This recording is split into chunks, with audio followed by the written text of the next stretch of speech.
কিউরেটরকে সাথে নিয়ে উইকেট যখন দেখছিলেন বিসিবি সভাপতি, সে সময় সন্ধ্যা নেমে গেছে। সিলেটের তাপমাত্রা খুবই কম, কিন্তু বিপিএলের তাপমাত্রা বেশ চরমে। সিদ্ধান্তগুলো দিনে দিনে বদলাচ্ছে, কখনো এই সিদ্ধান্ত, কখনো আর এক সিদ্ধান্ত। জনগণের রোষানলো আছে। টিকিট কেটে ম্যাচ দেখতে না পেরে আগের দিনে দর্শকরা বেশ গরমও ছিল। একই সাথে টনি হ্যামিংয়ের ব্যস্ততা বেড়েছে। একই উইকেটে তো আর বারবার খেলানো যায় না। এখন পর্যন্ত 2টা উইকেট ব্যবহার করা হয়েছে। নায়াসিনামাইড ও স্যালিসাইলিক সমৃদ্ধ লিলি ফেস ওয়াশ, যা ফেসের ডেড স্কিন সেল দূর করে দেয় দ্বিগুণ ফাস্টার ব্রাইটেনিং।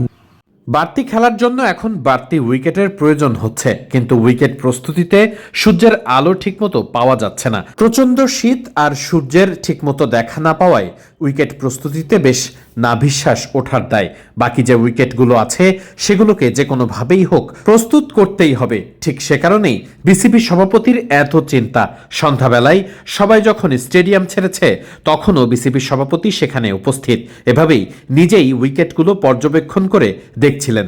এসিসি আইসিসিতে লম্বা সময় ধরে কাজ করার অভিজ্ঞতার কারণে উইকেটের গতি, প্রকৃতি সবকিছু বেশ ভালোভাবেই বুঝতে পারেন তিনি।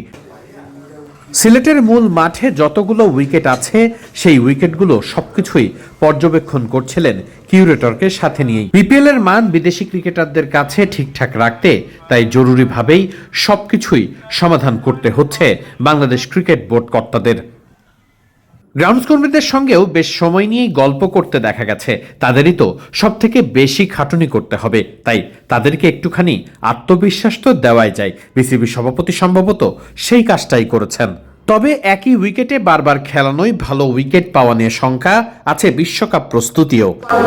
ডিউ ফ্যাক্টরির জন্য তো অ্যাকচুয়ালি উইকেট কিন্তু ঘাস আছে, আপনার ভিতরে গেলে দেখেছেন। আমি কিন্তু ঢাকার বাংলাদেশের উইকেট এরকম সুন্দর ঘাসওয়ালা দেখিনি, কিন্তু ডিউ ফ্যাক্টরে ময়েশ্চার, রকিল ভাই আরও ভালো বলতে পারবে যে ময়েশ্চার দোছে। ঢাকায় তো আপনারা জানেন না, আমি আসছে আরও কিছু দেখা যায় না 100 গজে।